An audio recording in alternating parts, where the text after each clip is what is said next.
ce que j'ai vécu, rien rien au monde ne pourra effacer cette douleur. Rien au monde ne pourra, ne pourra faire à ce que je laisse tomber cette affaire. Rien. Ce que je demande, surtout à ceux qui étaient avec moi à table, je sais qu'ils vont suivre cette vidéo, avec toute l'humilité possible, avec le cœur humain, si ils ont un cœur, si ils ont de la valeur pour la femme que je suis, l'être humain que je suis, il faudrait qu'un jour, qu'ils brisent le silence en ce qui concerne cette affaire de l'Italo-Congolais. Ceux qui étaient avec moi à table, il faudrait qu'un jour, ils brisent le silence pour restaurer la vérité sur ce qui s'est passé à table. Il y en a qui m'appellent pour me dire que non, ils étaient menacés, on leur a demandé de se taire, ils sont au pays, ils ont la famille et tout. Mais ils doivent savoir que ce silence-là est en train de tuer une mère de famille. Ce silence-là a empêché des enfants de revoir leur mère. Je quitte le Congo, j'ai laissé ma dernière fille, elle avait 4 ans. Elle avait 4 ans et elle est en train de grandir sans moi à cause de ceux qui ont décidé de garder le silence. J'aimerais un jour, si vraiment ils veulent faire quelque chose de bien dans leur vie, il faudrait qu'un jour ces gens-là brisent le silence. Et ça ne s'arrête pas là. Lorsque je sors de l'hôpital, cette avocate me demande de récupérer de l'argent. Elle me dit que l'ambassade du Congo lui aurait demandé de me demander d'accepter une grosse somme d'argent et pour rentrer au pays, rejoindre ma famille. J'ai dit à la dame. En sorte un règlement à l'amiable, c'est ça? Ou bien une corruption? Comment vous avez Une perçu ça? corruption, c'est pas un règlement à l'amiable, parce qu'un règlement à l'amiable, c'est deux parties. C'est une corruption ou peut-être un piège, parce que l'ambassade du Congo, avec l'avocate et l'autre avocat italo-congolais, bon, moi, je ne parle pas l'italien, donc je ne peux pas dire réellement de quoi ils causaient entre eux. Mais moi, je dis ce qu'on me traduisait. Je dis ceci, vous voulez me remettre une grosse somme d'argent. En guise de quoi? Il faut justifier cet argent. Vous voulez me remettre de l'argent, je rentre comment au pays avec une grosse somme d'argent? Si vous voulez que je prenne cet argent, il faut justifier cet argent. Moi, je ne prends pas d'argent sans justification. C'est Monsieur Perrin, c'est la cause pour laquelle ils m'ont exilé. Ils trouvaient que je n'étais plus maîtrisable parce que j'ai refusé de prendre de l'argent sans connaître pourquoi est-ce que je prenais de l'argent. Le procès a eu lieu. Je suis malade. Je fais des crises en plein procès. Et je veux parler quoi? Je veux dire quoi? Je répondais, on me posait des questions par rapport à la déclaration de Bessa. En plein procès, j'ai dit non. Certaines questions, je ne connais pas. Je ne connais pas. Oh non, ici, lors de votre plainte, vous avez dit ceci, j'ai dit ce n'est pas moi. Demandez à M. Ebessa de l'ambassade du Congo en Italie qui vient dire ce qu'il a dit parce que je me souviens de ce que j'ai dit à M. Ebessa. C'est lui qui a voulu jouer à l'interprète. Il était censé dire, interpréter, traduire ce que moi j'ai dit. Il a traduit ce qu'il a arrangé pour protéger le bourreau Le et criminel, oui. protéger, oui, et protéger l'association des malfaiteurs. Depuis que vous êtes dans cette situation, êtes-vous entré en contact avec Inès Nefer Ingani? Vous voyez de qui je parle? La ministre, c'est pas moi de la femme, c'est comme ça qu'on l'appelle. Est-ce que vous l'avez déjà contacté, non? Ou Les gens vous essaient a-t-elle déjà de appelé contacter. pour chercher à savoir ce Les qui se gens, passe?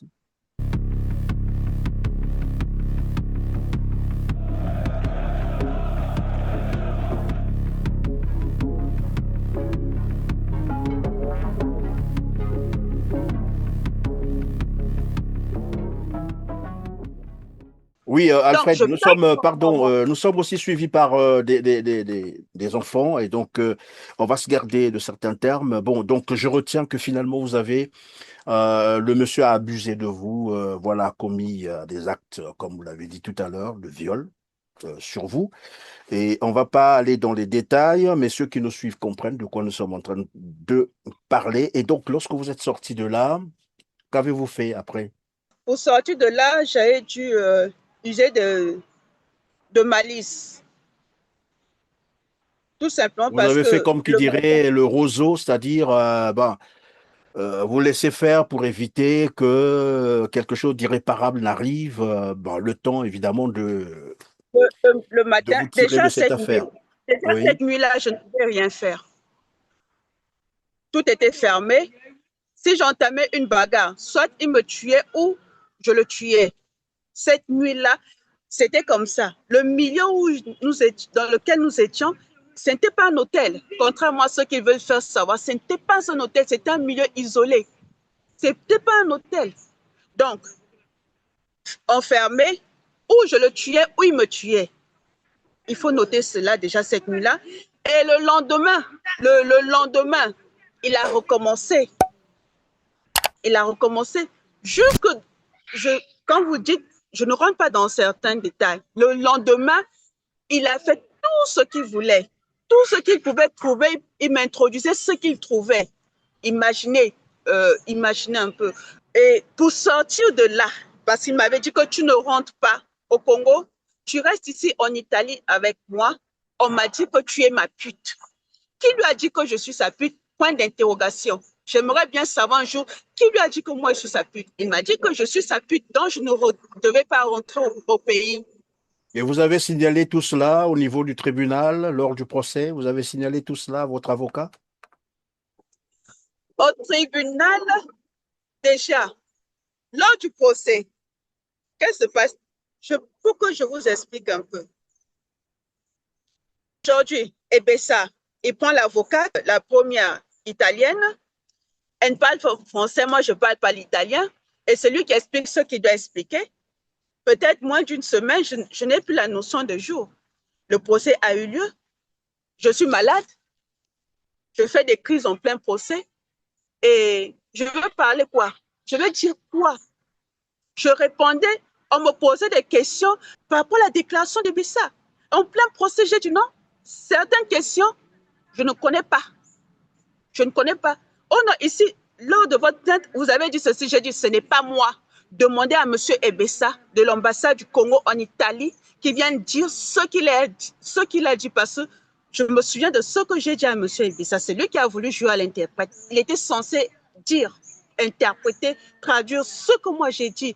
Il a traduit ce qu'il a arrangé pour protéger le bourreau Le et criminel, oui. protéger, oui, et protéger l'association des malfaiteurs.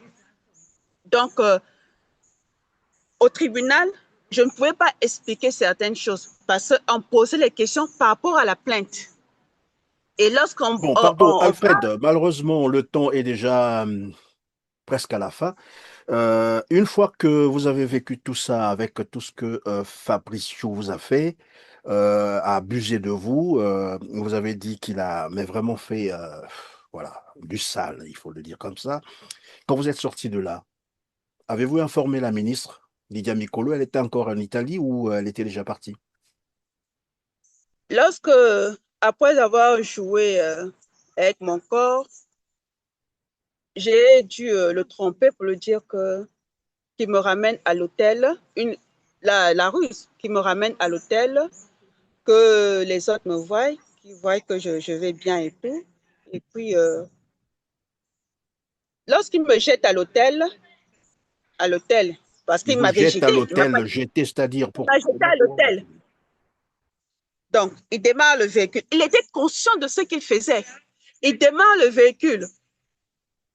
Dès qu'on arrive devant l'entrée de l'hôtel, il a ouvert la portière. Sors! Donc, il parlait en français. Hein. Fabrice parle très bien le français. Il me demande de sortir comme une vulgaire. Il était conscient de ce qu'il faisait. Et j'arrive à l'hôtel. Je cherche les membres de la délégation. Je ne vois personne. Je demande à la réceptionniste qui était là. Où sont passés les membres de la délégation? Ils me disent non, ils sont sortis et tout. Et je demande à ce qu'on me mette le Wi-Fi. L'hôtel me remet le Wi-Fi et j'essaie d'appeler ces gens, c'est tout. Ils sont arrivés. Il y en a qui sont arrivés un peu tard. Ils sont arrivés. Je ne sais plus trop l'heure à laquelle ils sont arrivés. Ils sont arrivés, ils ont tergiversé. D'autres ont appelé Fabrizio, d'autres ont appelé avec mon téléphone. Donc, ils l'ont appelé. Il disait que non. Il y a un qui lui a dit non, viens prendre la dame. Il faut que tu l'emmènes à l'hôpital. Il a dit, je viens à 17h, je viens à 18h. Tout le temps, c'était comme ça. Et il ne m'avait pas emmené à l'hôpital. Et je ne peux pas vous dire, pendant ce temps, je pourrissais déjà. Je ne peux pas rentrer dans les détails pour ne pas dire ce qu'on m'a introduit dans le corps. Je ne rentre pas dans les détails. Pendant ce temps, je pourrissais déjà. Je suis une femme. De matin et toute la nuit. Et tout ce qu'on m'a introduit dans le corps, parce qu'il ne s'agissait pas seulement de son corps, il m'a introduit autre chose. La nuit arrive, c'est un docteur qui était dans la délégation. Ceux qui étaient avec moi tous ces ans-là ne font pas regarder ce qui s'est passé. Le docteur dit non, on ne peut pas la garder comme ça. Avec tout ce qu'elle a reçu, et il y a eu sans protection, il y a eu avec protection, sans protection, il y a eu tout ce qu'elle a reçu en elle. Elle doit aller à l'hôpital. Ils ont dit non, on attend. Peut-être le docteur a dit non. Je ne veux pas citer son nom ici. Il a dit non. Moi, je suis docteur. Gardez quelque chose à cette dame. Et c'est ce monsieur qui a alerté l'ambassade du Congo en Italie.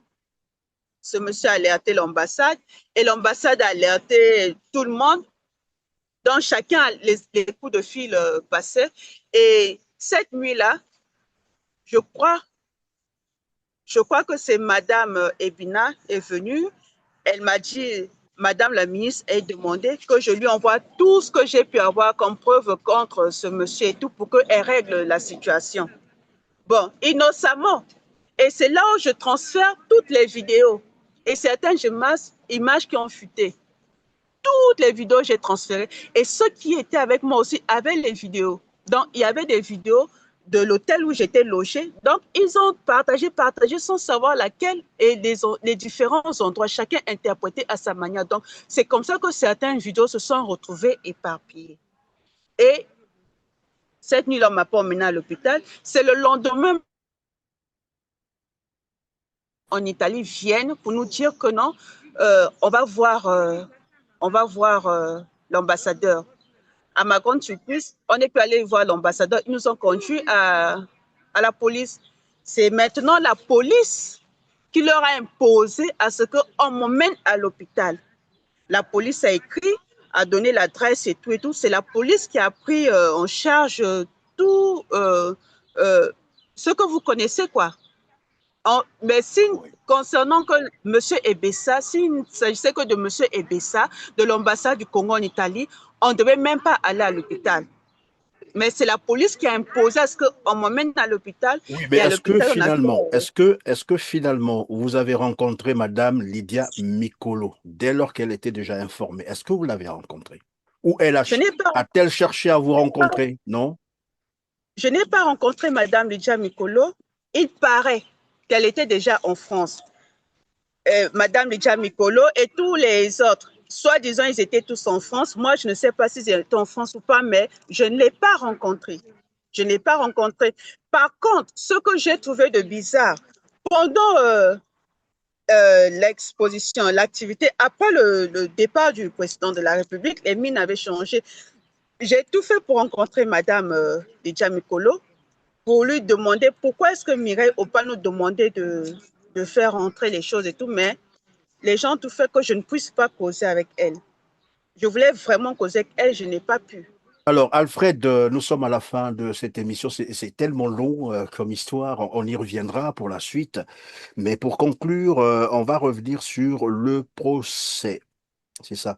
Mais avant de parler de ces nouveaux développements sur le procès, votre situation, bien entendu, vous me disiez que bientôt là, le verdict va tomber. Est-ce que avant d'arriver en Italie, vous aviez quelques démêlés avec les gens, quelques différends avec vos collègues de la délégation? Oui, avant d'arriver en Italie, j'ai toujours eu des problèmes avec Mireille Opa. Euh, Elle et moi, c'est une guerre qui dure depuis de 10 ans. On a toujours été en guerre. Et elle passait son temps à me brimer. J'ai fui le ministère de la Culture et des Arts à cause d'elle. J'arrive à l'artisanat, cette dernière me brime. Donc, j'ai toujours été en guerre avec Mireille Opa et elle m'a toujours rendu la vie difficile, cette dame, à chaque exposition. Et c'est elle que vous disiez qui est venue ranger voilà, les articles avant la fin de à Oui, l'exposition. c'est elle.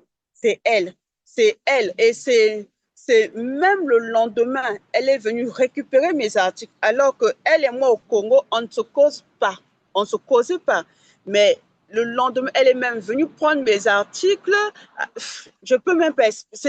Il y a tellement de choses Évidemment, voilà pourquoi j'ai dit, il y a qui ne beaucoup à dire pas parler. autour de cette situation. On y reviendra prochainement. Alors, donc, vous disiez, après vous vous êtes rendu compte que finalement, l'avocat que vous avez évidemment trouvé à l'ambassade du Congo en Italie, monsieur a travaillé contre vous. Et une fois que vous vous êtes rendu compte de cette affaire, déjà le dossier avait été classé sans suite. Et vous avez relancé le dossier avec un avocat qu'une organisation non gouvernementale vous a trouvé, c'est ça? Oui, le dossier avait été classé et j'ai demandé à ce qu'on puisse. Donc, j'ai changé d'avocat. Je ne sais pas comment est-ce qu'on dit en termes des avocats. J'ai changé d'avocat en fait. Oui. J'ai changé d'avocat En et fait, une façon de dessaisir le premier parce que vous oui, n'avez plus oui, confiance en lui. j'ai dessaisi les deux avocats donnés par l'ambassade du Congo. J'ai dessaisi l'italienne, j'ai dessaisi aussi l'avocat italo-congolais. L'Italo-Congolais, oui. Oui, je les ai dessaisis. L'italienne, je l'ai dessaisie tout simplement parce qu'il faudrait que les gens comprennent pourquoi je l'ai dessaisie. Euh, on ne pouvait pas dialoguer et je ne pouvais pas confier certaines choses sans qu'il y ait M. Ebissa, un monsieur très dangereux, je le dis en connaissance de cause. Donc, je ne pouvais pas me confier à cet avocat devant M. Ebissa. Et ça ne s'arrête pas là. Lorsque je sors de l'hôpital, cette avocate me demande de récupérer de l'argent. Elle me dit que l'ambassade du Congo lui aurait demandé de me demander d'accepter une grosse somme d'argent et pour rentrer au pays, rejoindre ma famille. J'ai dit à la dame. En sorte, un règlement à l'amiable, c'est ça? Ou bien une Oui, corruption?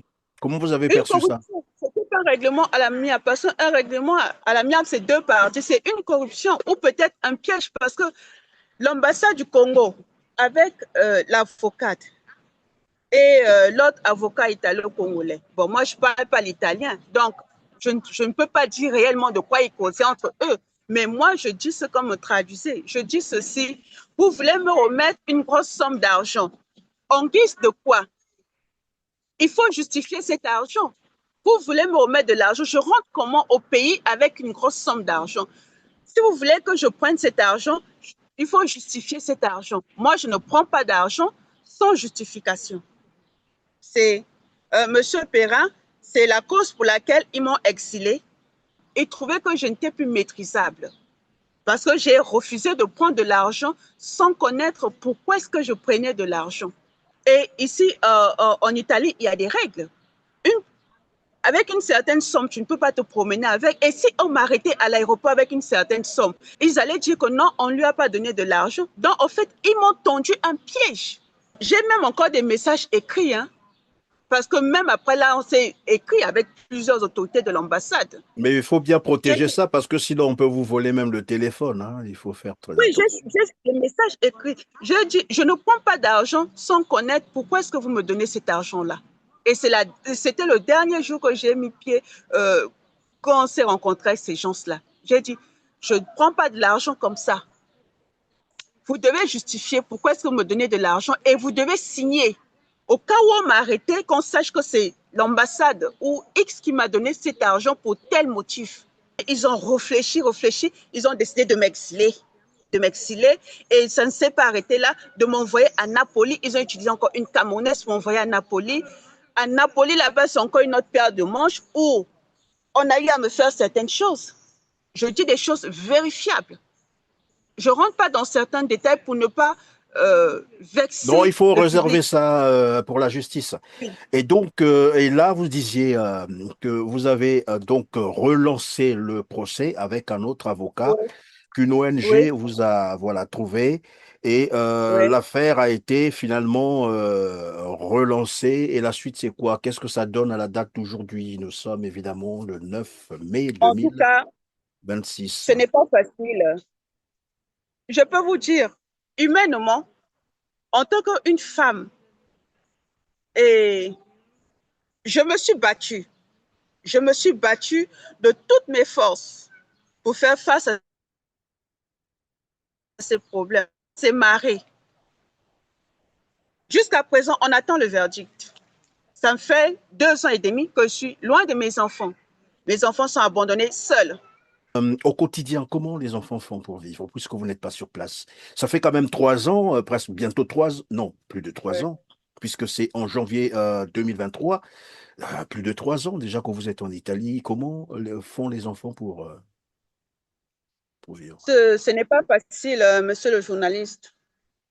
Ce n'est pas facile. De temps en temps, je travaille et j'envoie de l'argent.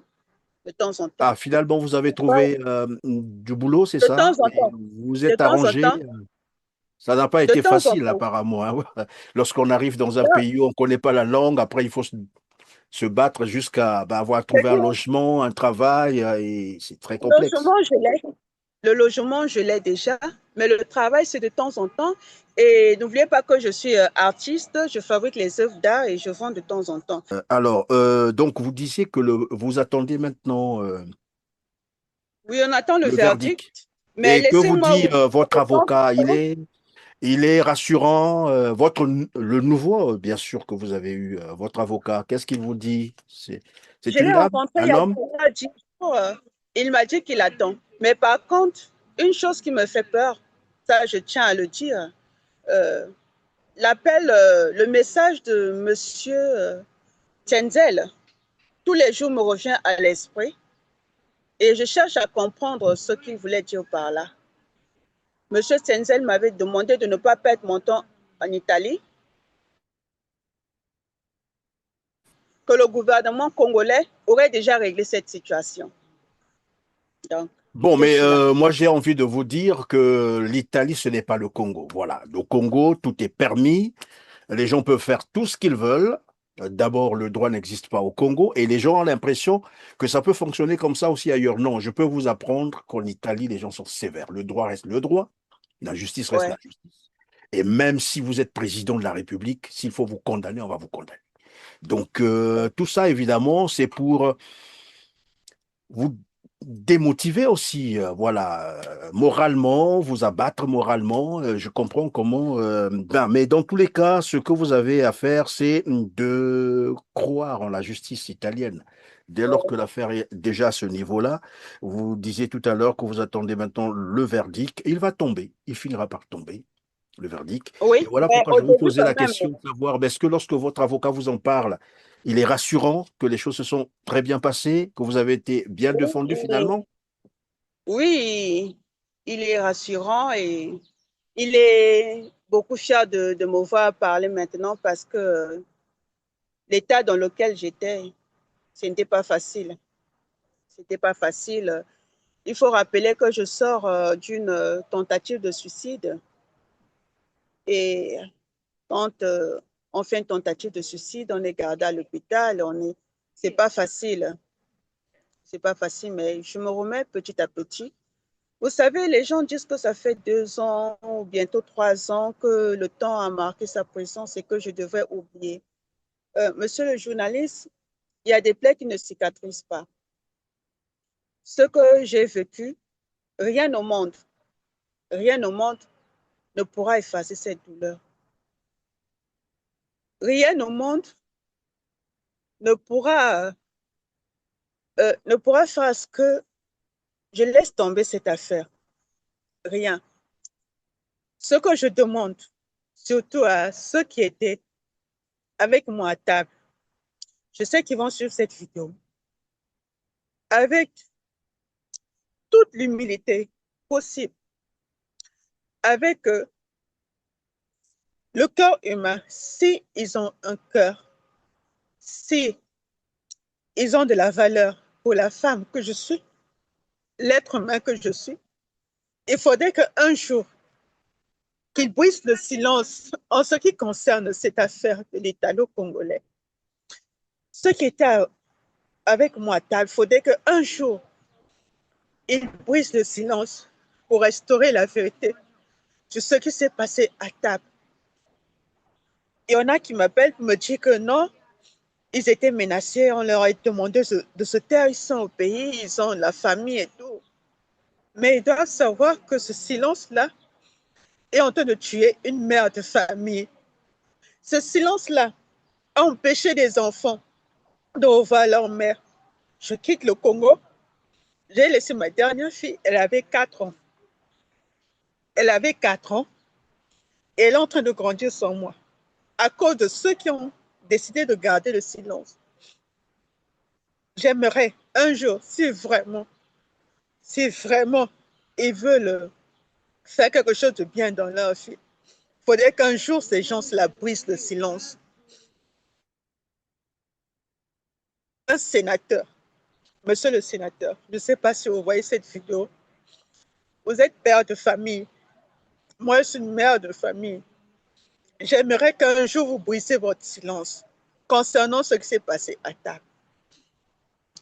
Ça ne pourra pas effacer ce qui s'est passé, mais au moins, ça pourra m'aider, ça m'aidera, ça m'aidera dans mon processus de guérison. Parce que ce qui s'est passé est mal.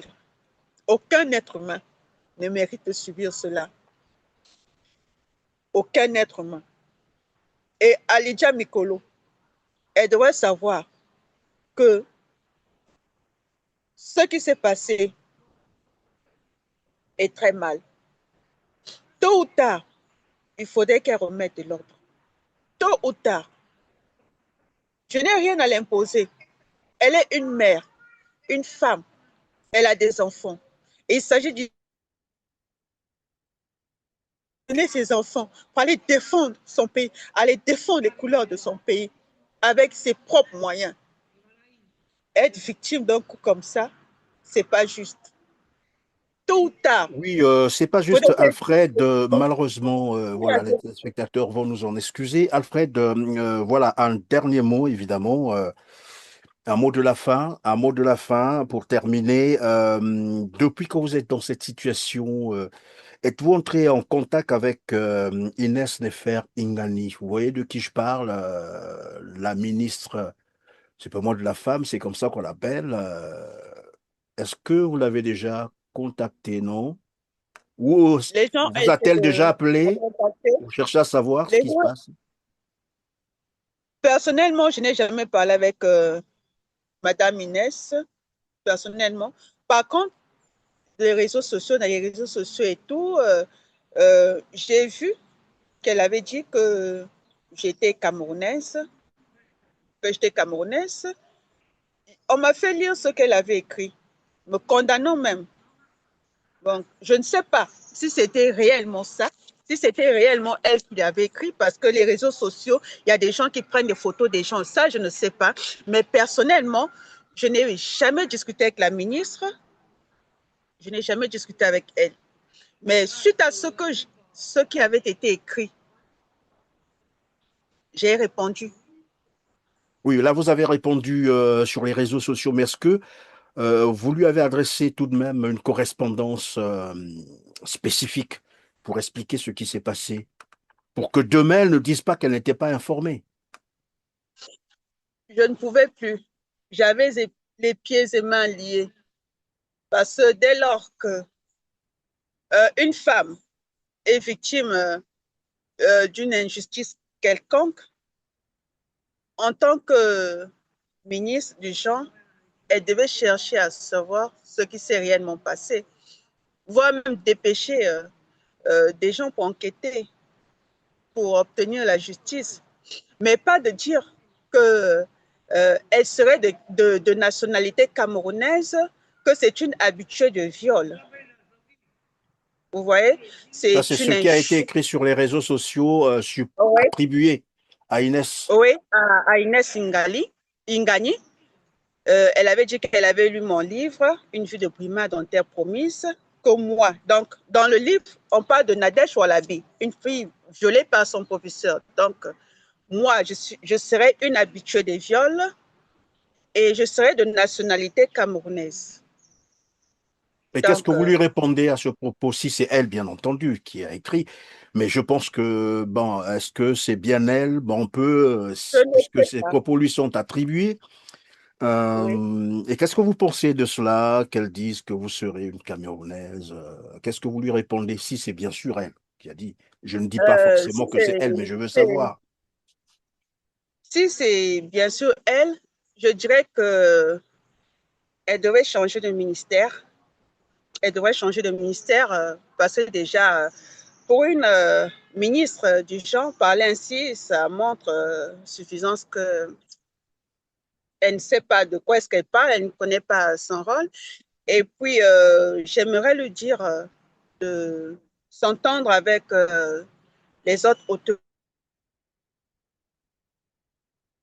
de, que dirais-je, de renforcer la sécurité au niveau de l'État et de bien vouloir faire leur travail. Parce qu'il s'agissait bel et bien d'un forum italo-congolais et non du forum italo-camerounais. Comment se fait-il qu'une Camerounaise, une personne de nationalité camerounaise se retrouve en possession d'un passeport congolais dans une activité officielle congolaise et italienne? Et Il y en a plus, quoi là où là? se retrouve le président de la Le République. président de la République et tout le monde. Ça veut dire, je dirais tout simplement que ils devraient tous démissionner. Commençons par euh, la police, la sécurité d'État, et commençons par les ministres aussi.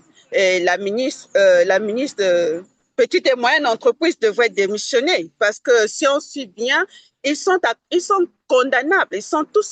Donc, en fait, ces choses-là, en voulant me jeter, en voulant me sacrifier, me jeter comme ça, comme un chiffon dont on ne s'en sert plus, ils se sont condamnés parce qu'il s'agissait d'un forum italo-congolais et non un forum italo-camerounais. Et qu'est-ce qu'une Camerounaise fait en possession d'un passeport congolais? Et lorsqu'elle dit que je serais une habituée de viol, elle doit justifier à quel moment j'avais déjà été violée, parce que là, c'est de la diffamation. Pour une ministre, c'est grave. Si réellement c'est elle, elle sera poursuivie à la longue. Je, je jurerai du devoir de la poursuivre. Parce qu'il faudrait qu'elle dise à quel moment j'ai été violée, une habituée de viol. Et une ministre qui parle ainsi, j'aimerais dire, je préfère dire que ces propos n'émanent pas de la ministre euh, Ingani. Je préfère clore ça comme ça. Je préfère refuser. Je refuse cela. Je dis, c'est quelqu'un qui a utilisé son compte pour attiser, je ne sais pas, la haine ou a écrit cela. Mais je nie catégoriquement qu'il s'agit d'elle. Mais si vérification faite, tôt ou tard, si je veux faire qu'il s'agissait d'elle, je serai en droit de la poursuivre pour diffamation.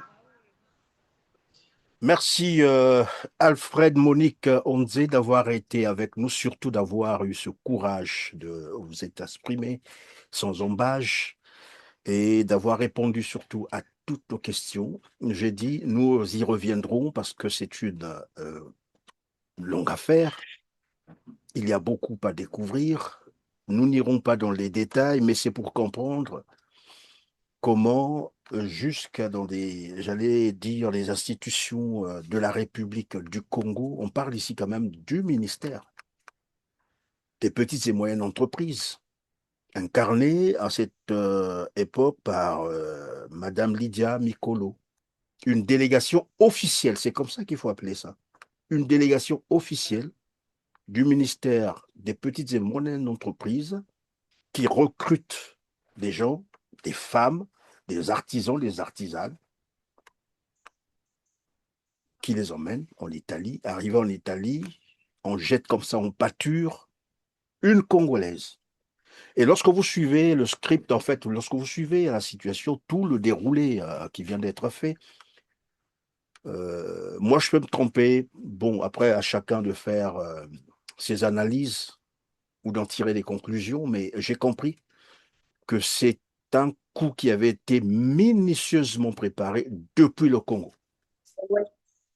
Oui. C'est tout un système qui a été préparé et Oui. l'objectif, évidemment, était puisque votre présumé violeur l'a reconnu, on lui a dit que c'était ça. Hein, vous comprenez de quoi je veux dire? À lui. Voilà, c'est ce qu'on lui a fait comprendre. Oui, que j'étais sa pute. Voilà, bon. En tout cas, merci de nous avoir répondu, Alfred. Et c'est très courageux d'ailleurs Et pour il vous. faut noter, monsieur le journaliste, que Oui. après m'avoir sacrifié à l'italien, il m'a encore vendu auprès du Camerounais qui devait me geler, me tuer. En fait, Et tout vous était fait savez, pour te monsieur faire le disparaître, journaliste, c'est ça ce que j'ai compris. me faire Il fallait vous disparaître, faire effacer disparaître. les tâches, effacer les traces. Ils ont tout fait pour m'éliminer. Ça, il faut le noter et je peux le prouver. Et vous savez, ici en Italie, je n'ai pas peur des Blancs, je n'ai pas peur des Italiens. Ce sont les Italiens qui me protègent ici en Italie. Ce sont des Italiens qui se battent ici en Italie. Ce sont les Italiens ici en Italie qui ont affronté l'avocat Peter Palucci, le Congolais italien. Ce sont les Italiens qui ont, qui ont tout fait pour me protéger. Je n'ai pas peur des Italiens ici en Et Italie, votre monsieur le avocat, président, mais j'ai le peur nouveau des que vous avez Congolais. trouvé, le nouvel avocat, il travaille dans une organisation, c'est ça? C'est une organisation non gouvernementale qui vous a C'est trouvé une cet avocat? organisation qui me l'a trouvé et c'est, je ne sais Bon, pas vous si n'êtes je pas dois dire obligé le de nom. citer le nom de l'organisation parce qu'on connaît, C'est voilà, une organisation comment qui me l'a fonctionnent les trouvé. Congolais. Et Voilà. lorsque euh, le frère de la RDC, parce qu'il faut quand même le préciser, c'est un frère de la RDC, celui qui m'a sauvé de, de l'assassin, de l'assassin camerounais, c'est lui qui m'a emmené dans un centre où j'étais protégée. Et c'est ce centre-là, à Caserta, qui m'a trouvé une association et c'est cette association qui m'a trouvé cet avocat. Et lorsque je suis rentrée en contact avec cette association, j'ai dit à l'ancien avocat, naïve, que non, j'ai trouvé une association qui va s'occuper du dossier, tu me rends le dossier et tout. Cet avocat ne voulait pas. Il a remué ciel et terre pour que ça ne marche pas. Mais j'ai tenu mordicus. Je suis restée entre les mains de cette association que je salue en passant, l'association SIDIS, parce qu'il faut le reconnaître. Je suis restée dans les mains de cette association qui m'a trouvé un avocat et on est en train de se battre ensemble. Mais Monsieur Perrin, ici, en Italie, j'ai peur des Congolais. C'est les Congolais dont j'ai peur. Ceux qui sont censés me protéger, c'est ceux-là qui me font peur. Pas des Italiens. Les Italiens me protègent.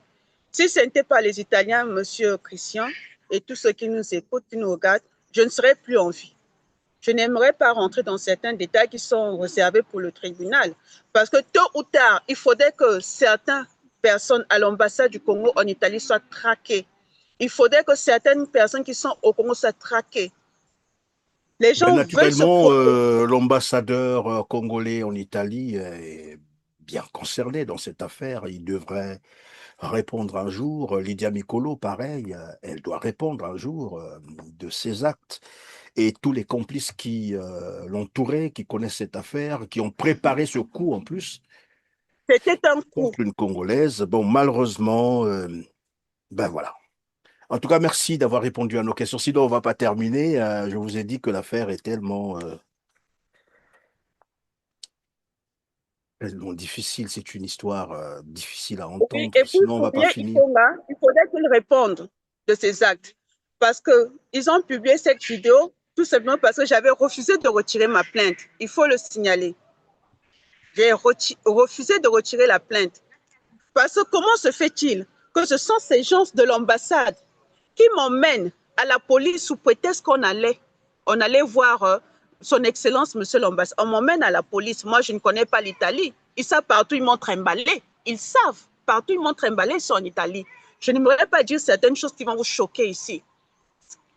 Eh bien ça, c'est oui, il m'a trimballé un peu partout, ils sont en Italie. Donc ce sont ces gens qui m'emmènent à la police. Et la police nous écoute maintenant que la police décide de faire son travail correctement.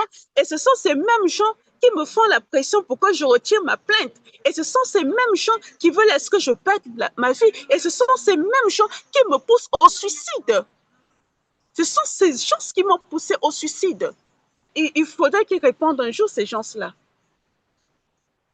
Merci Alfred Monique Mondier, c'est la fin de Alfred Monique Onzé, c'est la fin de cette émission.